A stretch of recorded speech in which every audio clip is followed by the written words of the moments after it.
بەناوی خوای بەخشندەی میهرەبان بینەرانی ئازیز و خۆشەویستی ڕچەی زانایان سەلام و ڕەحەمات و میهرەبانی خوای گەورەتان لەسەر بێ. خۆشحاڵ و شادمانی کە لە ئاڵلقەیەشتری بەرنامە بە خزمەتی ئەوەی ئەزیز و خۆشەویست دەگەینەوە. خۆشەویستان بۆ ئەم جارە ڕچەمان هێناوەتە تەچیەی قەرەداغ لە سلەیمانی لە خزمەتی زۆر بەڕێز مامۆستا شێخ محەممەدی گەورە کوڕی مامۆستا شێخ عەبدوڵڵای مەلا دەبین کە پێگەیەکی یەکجار بەرزیان هەبووە هەم لە ڕووی عیلمەوە و هەروە هەم لە ڕووی عیرفانەوە کە دەستێکی زۆر بڵاویان هەبە بۆ تێگەیاندن و پێگەیاندنی حوجرە و فەقییان. جا ئێوەی ئەزیز و خۆشەویست لەگەڵمان من کە سەربردەی بەرنامە هەمووتان پێ ئەشناکات بۆی کە دەخوازین بتوانین ئێمە عیبەر و دەرس لە ژیانی ئەوان وەربگرین. خۆشەویستان تا دوا ساتی بەرنامە بینەر و بیسەرمان من.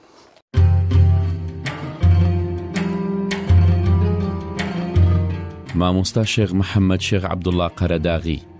مامۆستا شێخ محەممەد لە ساڵی 1922 لە گوندی تەچێ قەرەداغ لەدایک بووە. هەر لە مناڵیەوە لای باوکی دەستی کردووە بە خوێندن. مامۆستا وەک هاوڕێکانی ئەو سەردەمە باسییان دەکرد هەر لە سەرەتاوە خەریکی خودا پەرستی بووە و زۆر خۆی لە گوناح و تاوان پاراستووە. لە دوای ئەوەی کە باوکی کۆچی دوایی دەکات مامۆستا بڕوانامەی زانستی وەردەگرێت هەر لە شوێنی باوک و باپیری لە تەچێ دەست دەکات بەوانە وتنەوەی فەقییان. مامۆستا لە تەچێ داوانەی وتۆتەوە بەڵام لە وەرزی هاویندا بەهۆی ئەوەی کە خەریک بووە بە کشت و کاڵکردنەوە لە دەیەک کە پێی دەوترێ بەردەی خوار و لەم وەرزەدا بە ماڵەوە دەچێت بۆ ئەم دێ و فەقیەکانیش لە خزمەتی دادەڕۆن و ژێر کەپر و ساباتیان کردووە بە حوجرە و سەرجەموانەکان لەوێدا دەخوێندران. تاوەرزی پاییز و گەڕانەوەیان هەر لەوێ دەبوون. مامۆستا لەگەڵ ئەوەشدا پێشنوێژ و تارخوێنی تەچێ بووە و بووە بە مەرجەعێک بۆ دانیشتوانی ناوچەکە و لە چەندین لاوە پرسیاریان بۆ دەنارد و ئەویش بە شێوەیەکی دروست وەڵامی دەدانەوە. سەختی باری ژیان و کەم دەرامەتی بوو بەهۆی ئەوەی بچێتە خولی مامۆستایانی سەرەتایی سەر بە پەروەردە، بەڵام ئەو کاتەشی بوو بە مامۆستای قوتابخانە هەر بەرجی مەلایەتی دانەدەنا و بەجووب بەو مێزەرەکەی مایەوە. سەرەتا لە گوندی وەراز و بیرچێ و سەراوی سوبحانە ئاغا، دواتر لە سلێمانی و دوازاریش گەڕایەوە گوندەکەی خۆی کە تەچێ بوو. لەگەڵ وانەی دیاری کراوی پەروەردە هەوڵی زۆری لەگەڵ قوتابیان داوە کە شارەزا ببن لە ئایینی پیرۆزی ئیسلام. سوپاس بۆ خودای گەورە ئێستاش لە تەمەنی زۆری قوتابیەکانیدا ڕەنگی داوەتەوە پێیانەوە دیارە. مامۆستا زۆر بە تەقوا و لە خوا ترس بووە. لە زۆربەی کاتەکاندا خەریکی زیکر بووە بە تایبەت سەڵاواتدان کە کاریگەریەکی زۆری بووە بۆ ئەوەی زیاتر پێغەمبەر صلی الله علیه وسلم خۆش بوێت. مامۆستا لە دەرس وتنەوە و بانگەوازیدا کەسێکی سەرکەوتوو بووە و وانەوتنەوە و شێوازی دەرسی بە شێوەیەک بووە کە قوتابیەکانی زۆر بەباشی لی تێگەیشتون. لە وتار خوێندنەوەشدا بە تایبەت ڕۆژانی هەینی و ئەگەر پێشاتێ بەهاتبایە پێش لەگەڵ ئایندا نەگونجابایە بەبێ ترس بۆ بە ئاگاهێنانەوەی مسلمانان و هۆشیارکردنەوەیان لەو باسە وتاری دەخوێندەوە. هەر کاتێکیش وتارێکی پێ بدرایە بەبێ دوو دڵی وەری دەگرت و بەهەلی دەزانی کە وشەیەکی خێری تێدا بگەێنێت. مامۆستا شێخ محەممەد لە زانستەکاندا شارەزاییەکی زۆر باشی هەبووە بە تایبەت لە فقهدا، بۆیە هەر قسەیەکی بکردبایە یان فتوایەکی بدابایەت جێگەی متمانەی تەواوی خەڵکەکە بوو. سەبارەت بە هەیبەت و ڕوخساری مامۆستا مەلا محەممەدی گەڵاڵی فەرموو بووی من نووری ئیمان لە نێوچاوی تۆدا دەبینم. دوجار جەنابی مامۆستا شێخ محەممەد قەرەداغی لە ڕۆژی 1983 لە شاری سلێمانی لای مناڵەکانی ئازارێکی کت و پڕ تووشی دەبێت و ناگاتە نەخۆشخانە و کۆچی دوایی دەکات و تەرمەکەی لە ئارامگەی ئیمام هەمزە لە پاڵ باوچیدا بە خاک دەست پێردرێت.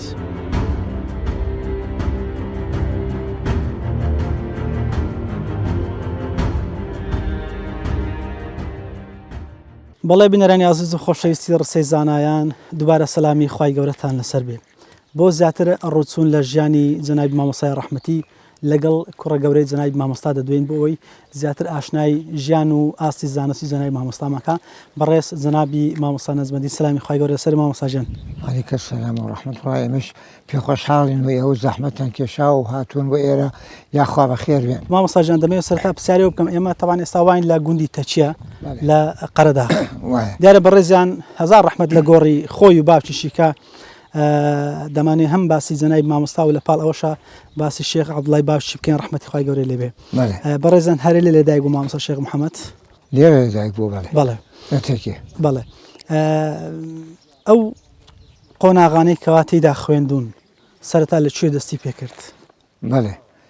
با ئەوەیشی کە نەفەرموو ئەوەیشی بە هەر بڵێم مالیدی 1925 خوێندنی کە دەستی پێ کردووە هەر لە خزمەت باوکیە هەر لە سەرەتا لای مامۆستا شێخ محەممەد بەڵێ هەر لە خزمەت ئەوە دەستی پێ لە سەرەتای تەمەنی منداڵیە لە منداڵیە هەتا گەورەیش هەتا ئاخیر هەتا ئاخیر هەر لە خزمەت کۆتایی هەر لە خزمەت ئەوا بووە نەڕۆشتە لای هیچ مامۆستایشتر بۆی دەرس من نەڕۆیشتووە بۆ لەبەر ئەوەی کە پێویستی نەبووە مامۆستای باوکی ئەوەندە پڕعلم بووکە بەڵێ پێویستی نەبووە و هەتا لە ملاولاوە بۆ لای باوکیشی هاتوون کەوا دەرسیان خوێندووە بەڵێ لەبەرەوە هەر خوێندنی لای باوکی بۆ تەنها ئیجازەکەی نەبێجا گەرمەجال بوو ئینشاڵڵا دوایی باشەکە ینی دەکرێت پێمان بڵێ تەقریبی چەند ساڵ بەس خوێندوێتی لە لای مامۆستا؟ بەخوا خوێندنەکەی نازانم بە تەحدید دیاری بکەم بەڵام لە قورئانەوە کە دەستی پێ کردووە هەتا کتێبی تەهزیب لە علمی کەلامە دوای جەمع جەوامیع خوێنرێ هەر لە لای خزمەتی جەنابی مامۆستا باوکیان خوێندوێتی ئیترەوە چەند ساڵە بە هەیە 6 ساڵ 7 ساڵ هەیە کەمتر بۆ یەکرێ 8 ساڵ ینی هەموو خوێندنەکانی لای ئەو بووە. ئەمن دەمێت کەمێک تێکەڵچێشی ژیانی جەنابی مامۆستا شێخ محەممەد لەگەر شێخ مامۆستا عەبدوڵای بڵێم کەمێک تێکەڵچێشکەم جەنابی مامۆستاش هەزار ڕەحمەت لە گۆڕی ئەو لەکوێ خوێندی لە لای چی خوێندی؟ باوکی بەڵێ باوکی هەتا شێخ شەمسی مامۆستا شێخ عەبدوڵا لە علمی طبعاً ئەوش هەر لێرە لەدایک بووە باوکیشی هەر لێرە لەدایک بووە هەمووی هەر ئەو مزگەوتەی کە لە دوامەوانە ینی جەنابی مامۆستا هەر لە مزگەوتە بووە بەڵام کاتێکم ئەوە شێوەیەکی تر بووە بەڵێ بەڵام هەمان شوێنە هەر ئەنی شوێنە هەر ئەو شوێنەیە لە باوکی مامۆستا ینی مامۆستا شێخ عەبدوڵا لە لای باوکی ئەنی لای شێخ ئەحمەدی باپیریە بێ بە پشتی سێ هەموو ئەوانە لای ئەو خوێندوێتی تا شێخ شەمسی لە علمی منتیقە دواوێ ئینجا چۆ بۆ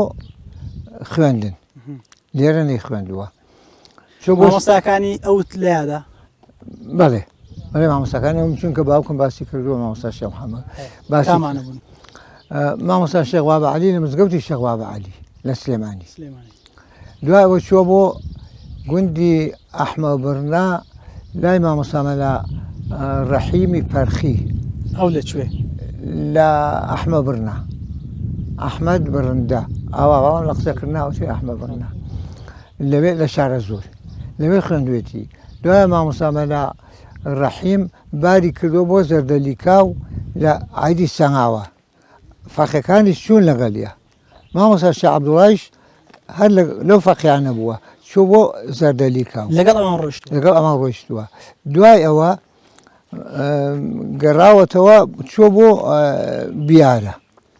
مامۆستا مەلا قایری گەورە مەشهورە ینی مامۆستا شێخ عەبدوڵا لە بیارەش خوێندوێتی؟ لە بیارەش خوێندوێتی نازانی چەند ساڵ؟ نازانم خوێندنەکەی بە تەحدید دواتر ئەو بڕوانامەی لەکوێ وەرگرت؟ هەر لەوێ وەریگرتووە مامۆستا مەلا قایری گەورەی پیاڵێن لە بیارە لەوی وەرگرت بوو جاتە شتەکانمان سووتە بە کتێب و دەستخەت و تەلیفاتی خۆی و ئەوانە ئەو ئیجازەیە مابوو ئەو ئیجازە نامەیە من کارەوە نەبووم ئەو کاتە ئەو ئیجازەیە وەرگرتووە. جەنابی مامۆستا شێخ محەممەد وتاری دەخوێندەوە؟ بەڵێ لە مزگەوتە وتاری داوە؟ ئیمامیش بوو خەسیبیش بوو. چەند ساڵان؟ وەڵاهی زۆر لە وەفاتی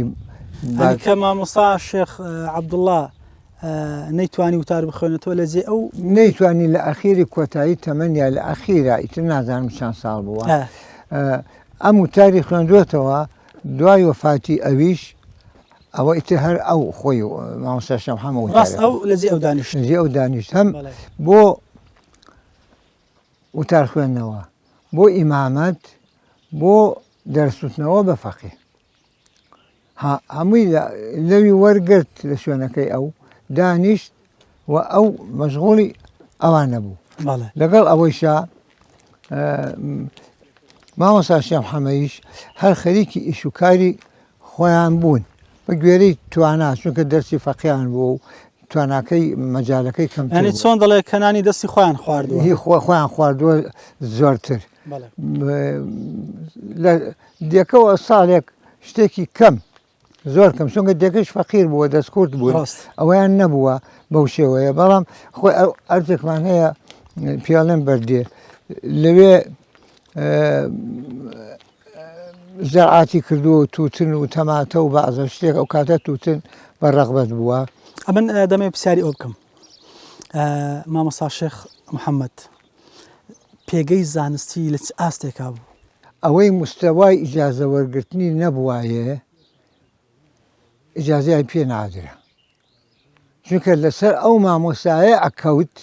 بەرپرس بتێدا بەرپرس بوو تێدا ئەمە ئیجازەی داوە بەم فەقەیە لە کاتێکا ئەو ئاستەی نییە ئەو ئاستەی نییە وایە لەبەر ئەوە تۆ فەرمووت ئاستی چۆن بووە مامۆستا شێخ نووری کەسێکی زۆر خوێنەوار بووە زۆر خوێنەوار چۆن لە کورداری خۆوانەڵێ مەلاشی 12 علم بە لە هەموو علمەکانە لە علمەکانە پرچەک بووە پرچەک بووە زۆر خوێنەوار وە الحەمدولیلا یعنی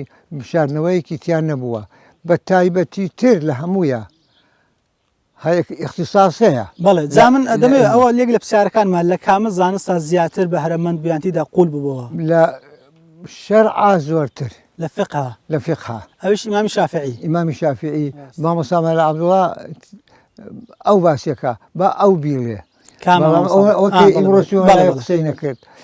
ئەوە کە باسێکە لە شەرعا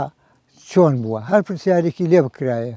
زۆر بە ئاسانی بەبێ ئەملاولا بەبێ ئەوەی هەتا تەمەشای کتێب بکە بەس نەک تەنها لە شەرعا لە علمەکانی تریژ چونکە ئەوەی کە دەرسی وتەوە نەحوە و سەرفە و بەلاغەیە و منتیقە و ئەو کەسە توانای هەیە بەڵام وەکو وتمان اختصاسەیە لە دەرسێک لە علما الحەمدولیلا توانایەکی عامی بوو مامۆستا شێخ نووریش توانای ئەوەی هەبوو کە لە هەموو زانستەکانە دەرس بڵێتەوە بە فەقێتەوە لە هەموویە من هەتا ئەوەی کە خوێندومە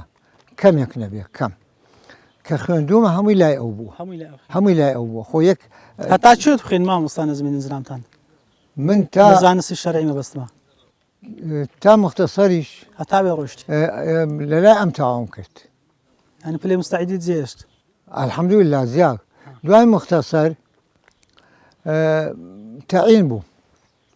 چون بە دێهات و ئەملاولا ئەوانە نەتوانی بەردەوام بێ نەمتوانی بەردەوام بم تا دێهاتێک چوو خەڵک لە شوێنی خۆیان نەما و تەعین بووم بۆ ئەملاولا ئەویش وەفاتی کرد چوونە سلێمانی بەڵێ ئەگەر یارمەتی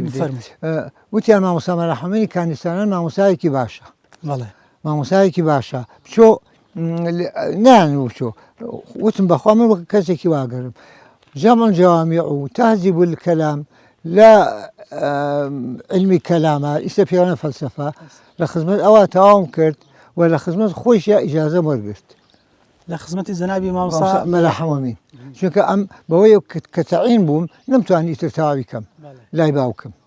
تەعین بووم بۆم نەکرا تا دیاتێک چوو ئەو وەفاتی کرد و چوینە سلێمانی مامۆستا نەزمەدین نهێنی ئەو پێگە بەرزەی جەنابی مامۆستا هەم لە دڵی خەڵکا بەگشتی و لە دڵی مسلمانان بە تایبەتی نهێنەکەی چی بوو کە مامۆستا ئەوەندە مەحبوب و گەورە بوو لای خەڵک چ وای کرد و ئەو پایاوە وەربگرێ وەڵاهی ئەوەی کە دیار بێ ئەوەی کە من بیزان کەسێکی زۆر بەتەخوا بوو خۆشەویستی خوددا و بۆش خەڵک خۆشەویست اینجا خۆشەویستی بۆ پێغەمبەر صلی الله علیه وسلم ئەوەنە زۆر بوو تەسەور ناکەی بەچی دەری دەبڕێ خۆشەویستە لە بۆ ئەو جارێکیان فەرمووی وەڵڵاهی پێغەمبەر من لە زمانی ئەوە بوومایە باسی شێخ محەممەد دەکەیت بەڵێ پێغەمبەر یەک درکسوایە بە پێیە لەگەڵ ئەوە من خۆم بکوژیرم کوشتنی خۆم هەڵ اختیار یانە کاتێک کە ژیان دەخوێندەوە مەبەستی کە قسەیەک لەما خۆمانە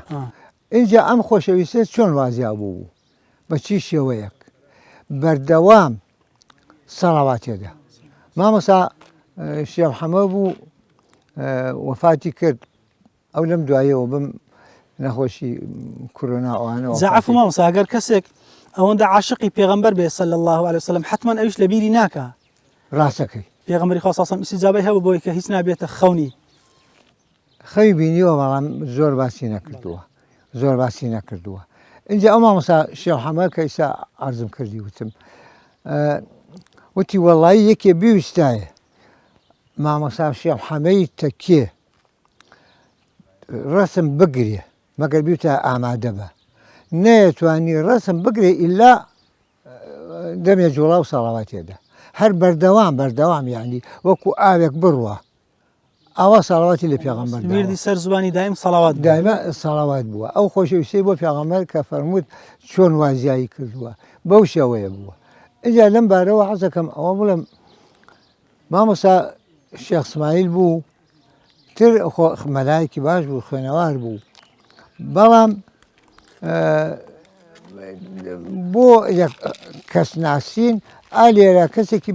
ببینایە دوای دوو ڕۆژ ببینایە تۆ نەیەناسی باوکم وتی بە ئەرجلی دەرەوە و جامانە و کاوساتەوانەوە لەوێ لە سلێمانی بینم بووی بە چی بۆ مێزەرەوە وتی ئێستا سەلامێکەکەم لە مامۆستا شێخ اسماعیل و دوایەوە قسەی لەگەڵاکەم خۆمەکەم بە ناسراوی وتی سەلام لێ کرد و وتی ئەویش جوابی داوە بە ناوی خۆمەوە زۆرم لا سەیر بوو بۆچی ئەمە بە ناوی خۆی جوابێت وتی پێم و مامۆستا شێخ اسماعیل ئەوە تۆ چۆن ئاخر مامۆستا شێخ اسماعیل زۆر گەورەتر بوو لەو چۆن بە ناوی خۆمەوە چۆن منەناسی وتی پێی وتم وەڵایی تۆ لە ناو هەزار کەسابی و چەندێک نەبینم تۆ ببینمە ئەو ناسم چۆن لەبەرچی لەبەرچی ئەتا لە ئەخیرا مامۆستا شێخ محەممەد ئەم قسە لە ناو ماڵمدا ئەخر تۆ شتێک ببێ لە ناو ماڵ مناڵە بیڵی وەکو دەرەوە نییە ئەو هەموو سرێک لە ناو ماڵ مناڵە قابلی ئەوەی بوتێ وتی ئەو مامۆستا شێخ اسماعیلە فەرمووی وەڵایی تۆ نورێک لە ناوچاو هەڵەسێ بینیوەتی بەو نورە ئەو ناسم چۆن ناناسم پێتوانێ ئەو نورە نوری سەڵاواتی پێغەمبەر بێ صلی الله علیه و سلم لەبەرەوەی ئەوە بووە إن الله وملائكته يصلون على النبي لەو بارەوە مامۆستا مەلا محەممەدی گەڵاڵە زۆر مەشهوور بوو وەکو چۆن باسی مامۆستا مەلا عەبدولکەریمی مودەڕیسە کرێ ئاوا ئەمیش هەر لە ماڵ باوکم وتی پاش ماوەیەک پێشی ناخۆش بوو حەزی ناکرد لەو لاشۆ پێی خۆش بوو حەزێک کرد لای ئێمە بیڵێ وتی مامۆستا مەلا محەممەد فەرمووی لەو مزگەوتی فولکەی بەرخانەقە ئالوا ئیمام بوو وتی پێ وتون فڵان کەس وەڵڵاهی ئەو تۆ نورێن ناوچاوتە هەڵەسێ ئەوەی ناسین نەبوو نورێن ناوچاوتە هەڵەسێ جا ئیمانی یەکێک ئەی کەسێ مامۆستا مەلا محەممەد ئەگەر بڵێ وەلی بۆ ڕاستەکە وتی نور لە ناوچاو هەڵەسێ ماشەڵڵا بەو شێوەیە جا ئەو تەئسیرە تەئسیری سەڵاواتە تەئسیری سەڵاوات بووە کە تەئسیری لێ کردووە خۆشەویستی بۆ پێغەمبەر صلی الله علیه و سلم هەتا باخێکمان هەیە لە خواردێکەوە کاتێ کەواتە تبعەکەی هەڵەواسی بە دارێکە بەناوی ئاوا بینی بوو لەبەر ئەوە تێک نەچێ بزانێت سەڵاواتەکەی گەشتۆتە کوێ یعنی وەستانی نەبوو تۆ بڵێ لە سەڵاوات